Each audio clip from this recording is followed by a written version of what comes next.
Hey everybody, it's Eric Leslie, and today I want to talk about how to make your photography website even better.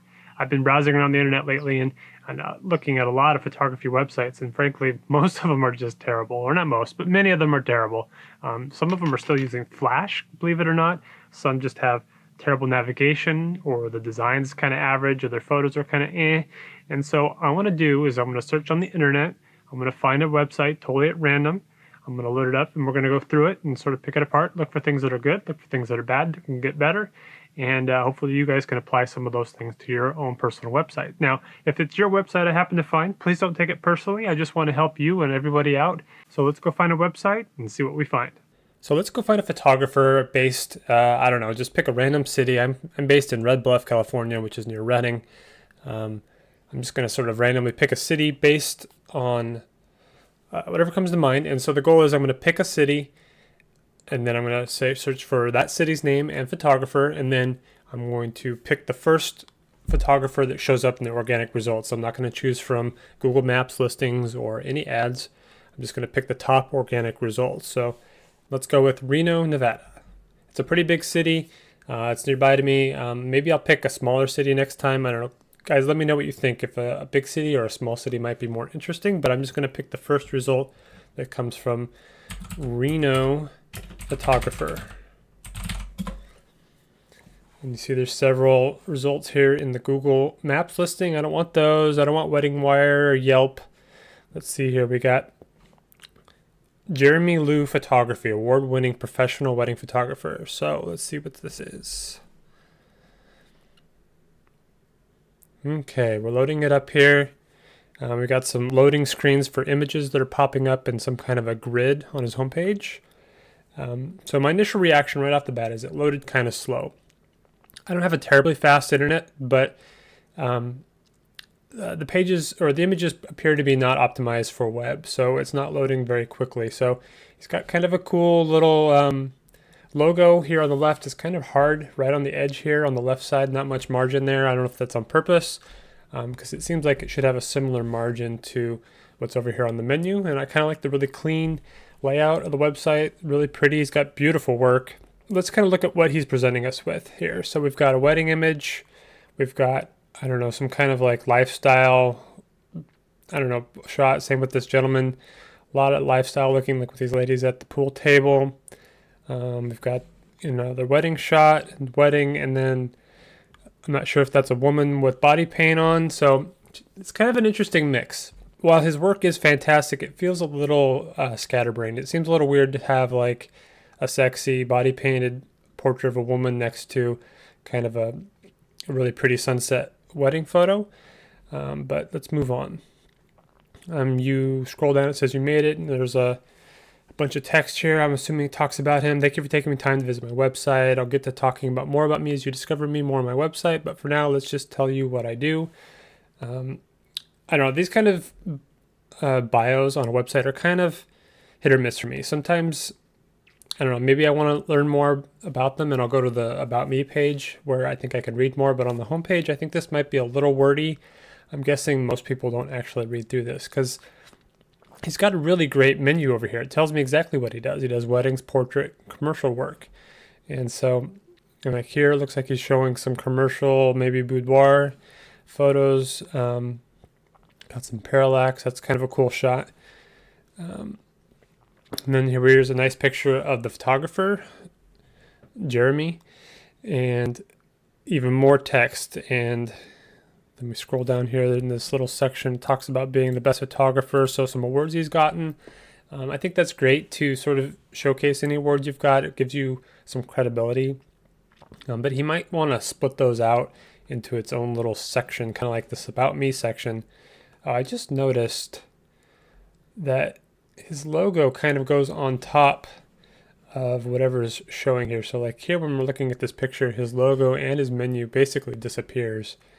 I'm not sure if that's on purpose or not. Here's some more parallax, really pretty portrait of a girl, another shot of the photographer, more text, and then down here we've got promotions. Lots of deals apparently. Let's see, let's click on one of these, $500 off for wedding photography. So this opens up an image. I was hoping it would kind of go to a blog post or some kind of page with more information that would tell me about this. So it looks like you can save $500 if you book him for a wedding. So hey, that's a good deal, I guess. And looks like we're at the end of the page. Well, let's look. So $200 session fee and digitals. I'm not sure if that's a sale price. That's probably just a regular price, I'm guessing. Oh, the X to close this is at the bottom. Was that the same before? Yep. Okay, so this is kind of a creative way, I think, to splash what he does and sort of share his prices in the form of kind of a deal, which I think is kind of an interesting mix, or maybe a bad marketing move in that, I mean, his photos are definitely high-end. He does excellent work. And so he's kind of has a really clean, professional website that I think is targeting higher-end clients. And then here at the bottom, you're seeing all these deals, you know, for saving money, which isn't really the same type of people. The people looking for deals aren't necessarily going to. And then we got down here, we've got a bunch of social icons. We got a share button, Facebook. I'm not sure what that is. Maybe that's his Flickr page, Yelp, Twitter, Insta, Wedding Wire, YouTube, and and LinkedIn. I don't know. Let's just take a random look at his YouTube, see if he actually does anything on YouTube. So yeah, it looks like he might actually be active. Let's check out his videos. So he's got some vlog type stuff, which is great. Why I use cannabis, interesting. So now he does an unboxing. So I don't see much here relating to his photography. So it seems kind of unrelated. So that might be a bad move to link to your YouTube when it doesn't really seem to do anything or have anything to do with your photography. So, and these are pretty long vlogs, 22 minutes, 17 minutes. But then he's got some shorter ones. I'll have to check those out later to see if they're interesting. But that's cool that he is actually active, because I see a lot of people who put YouTube links on their websites and they don't actually YouTube. So let's see here. Let's check out his Instagram, see how active he is there. Wow, he's pretty big following. He's got 34,000 followers, so he's definitely got that game going. It looks like he's definitely posting his work there, and it's a great way to present it. It looks like he mixes in some personal stuff behind the scenes, his family, and then, you know, he has work of families or like a business corporate shot. So overall, it looks like he's got the Instagram game going on great. And that's good to see, because a lot of people's attention these days is on Instagram. That's where they go first to, you know, see photos. I mean, Instagram is a very visual platform, and photographers definitely need to be using it. All right, let's see. Let's check. Let's look through his portfolios here. So let's go to, he's got his About Me first, which I would probably put that at the end. I think people are more interested in seeing what his photos are. So let's check out his weddings page. It looks like we have another grid with images loading, and they're taking a little bit of time to load. So we've got some of the same images, like this one was on the home page. I would recommend your portfolio pages that are deep in have completely different pictures. He's got lots of photos, so it's not like, you know, it's like if someone's beginning, sometimes when I see the same photo on the home page and then on their portfolio page, it feels like they don't have a whole lot of work, so they have to use it in more than one place. So, I mean, he's got plenty of work, so there's really no need for him to reuse that image. And here he's using this image and this one image again, and he just doesn't need to. He's got lots of great stuff. Here's another thing that I think is interesting. He's got two shots from under the veil, and they're both fantastic, but it's kind of the same, I don't know, you might call it a trick or type of shot. So I wouldn't choose to put more than one of those photos in. He's got lots of wide environmental type photos, which are cool. Like this one's got a lot of negative space, shooting through the trees in the forest. And then let's see here. Good mix of available light and using some flash here and there. Looks like Yosemite over here. So he's definitely got kind of an adventure vibe going on, architecture, great photos. And I like how basically this portfolio feels. I think it might be more interesting because these are kind of all formal hero type shots. I mean, like, check this one out. This is amazing. Shooting in the snow. She's all bundled up and has this amazing hair. Oh, look, it's on a slideshow. Interesting. So I didn't even get to look at it very long. I find that kind of annoying that it's jumping right into a slideshow because I wanted to check out that picture, and it's kind of set to a quick interval. So you might set that to not autoplay. Give people the option. So let's check out his portraits. Let's see here.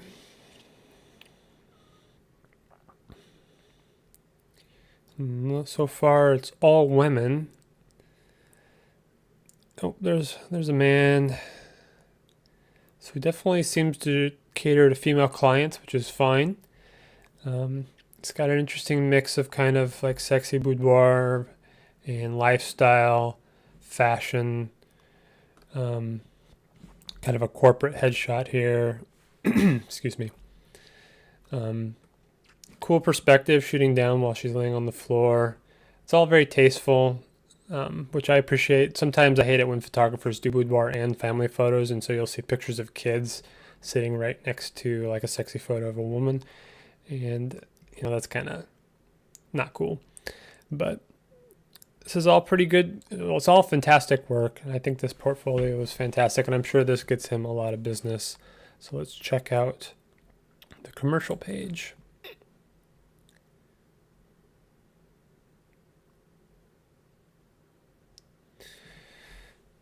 All right, so commercial is kind of difficult because you could argue that any photo that a business hired you to take would be a commercial photo, and that is correct. But sometimes you just sort of need to be pickier. Like this yoga shot's interesting, but it doesn't really feel like a commercial photo. Let me turn off this slideshow. Go back to this photo. It's cool. She's doing a great yoga move, and the pine wall background is pretty cool. But I don't know. It just doesn't feel like it's going to sell his work as a commercial photographer to me. We look at this, and this is probably for a clothing line, and I think that I like how, darn it, it started the automatic slideshow again. Frustrating. It looks like a really well-coordinated collection of dresses that these ladies are wearing, and it's probably for like a local boutique, and I think that's a great shot to include. This kind of shot, I'm not really sure what's going on here. There's this guy's ear back here. The kid's wearing a life jacket. I'm assuming this is supposed to be like, a wealthy family on a boat. But it just doesn't really convey commercial photography to me. And this is more of a stylized shoot. I think this gallery needs some work. I think this shot for the bar is excellent. I think this is definitely cool. Tells a story, and it's clear what's going on here. Same thing here. This could be used in an ad for this ice cream shop. This is definitely a great studio shot. Go through this. The studio works great. This is fantastic. And then we throw this in here. This is more like a candid shot from a wedding. I don't feel like this is in place. So I would recommend you take a lot of time and think about your portfolios, because this is basically how people are going to interpret you right off the bat.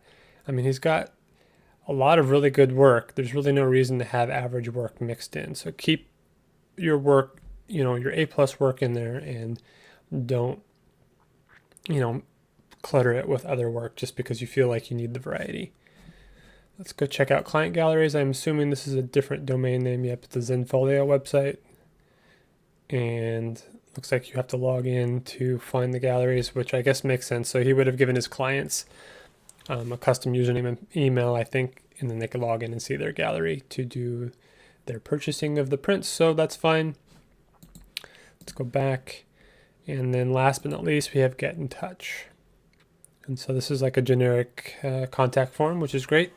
Get a hold of him. So overall, I think he's as a photographer, he's fantastic. I think his website definitely could use some improvements in terms of, it doesn't even have a blog on it where he's sort of wasting an opportunity for SEO where he could blog about these shoots, insert with keywords, tag the photos, and then tell a story, tell a narrative about his career. He's kind of doing that on YouTube. He could easily translate that into blog posts to even better in search. So to wrap this all back up, to put a conclusion on it, yes, his photos are fantastic. Number two, make sure your portfolios are your A+ work. You don't need to mix in B+ work or C work. It's all supposed to be your A+ work. And make sure it makes sense, that it actually fits into the type of gallery that it is. If it's weddings, make sure it's weddings. If it's portraits, make sure it's portraits. If it's something specific like boudoir, I probably wouldn't mix it with other traditional photography. I would probably split it out into its own portfolio. And then if you feel like you don't have enough photos for that portfolio, go out and create more. You don't need to have a small portfolio when you can just go out and make more images, fill it out. And I know that takes time and a lot of work, but there's nothing more important than having your portfolio dialed in. You might look at what's going on here with the logo kind of bleeding over the center column here where all the main photos are. I'm not sure if it's supposed to be that wide, or maybe if you can make it narrower so it doesn't bleed. I kind of can give it a pass on these parallax spots where the picture rolls by underneath. But to me, it's kind of distracting that his logo is wrapping over the pictures here. And he had 3 sections with a lot of text. I would probably cut that down to a paragraph and then split it over into an About Me section. Well, it looks like I didn't even look at that yet because it was at the beginning. I would have moved that near the end because people, I think, naturally want to go see the photos first, and then they're like, oh, okay, these are cool. Let's go see what the photographer's like. And then they want to get to know and learn you better. And it looks like he's got quite a bit of here about who he is and his career and where he came from and transition from being a massage therapist. I mean, that kind of stuff.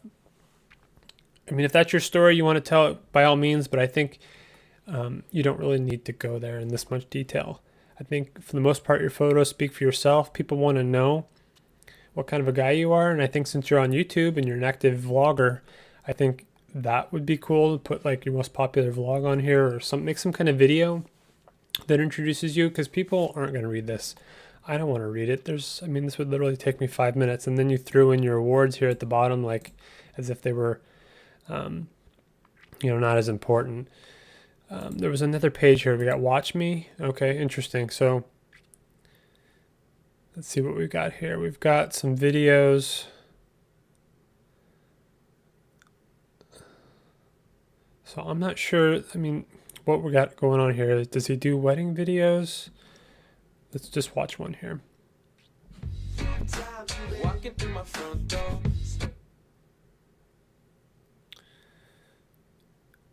It looks like what we've got going on here is he made a video of him at a photo shoot, which is excellent. What he should do is take one of these videos, make it more like a promo trailer, and put it at the top of his About Me page, or even on his homepage, because people would eat this up. It looks like a really high quality video. For some reason, it's not playing. It's probably because it's hosted on his own website. It's not on YouTube or Vimeo. I also find that when people self-host it,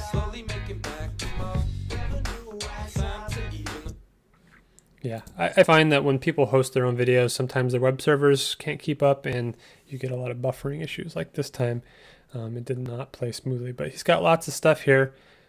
These thumbnails aren't clear. I don't really understand I have to click on him to watch him. I think this page is cool, but I don't feel like it's very clear what these videos are and what I'm watching. So you might put a little effort into describing these videos in the side here. Or have better thumbnails on them so it explains what's going on here. But it's cool that he's got so much video content, because video is really hot. People love video. And then from these videos, he can make blog posts. If he had a blog, he could, even crush his SEO game even better. So, Jeremy Lou, thanks for letting me pick you apart without permission. I just found you randomly on the internet and wanted to find a website to review and hopefully bring some value to my viewers. If you have any questions, or you'd like your website critiqued, or your portfolios looked over, hit me up on Twitter at Eric Leslie Photo. Send me a DM and we can chat, work it out. Otherwise, I think I'm going to make this kind of a series where I pick a city and I keep choosing the top wedding photographer, or where I pick a city, find the first listing for the photographer, and go check out their website. Because some of the photos or websites are really fantastic, and I've seen some that were kind of, you know, like Flash-based websites from the, you know, early 2000s. Like that stuff is still out there. So I think I'm going to keep doing this. If you like it, let me know in the comments. I'd love to hear your feedback. Till next time, guys. See ya.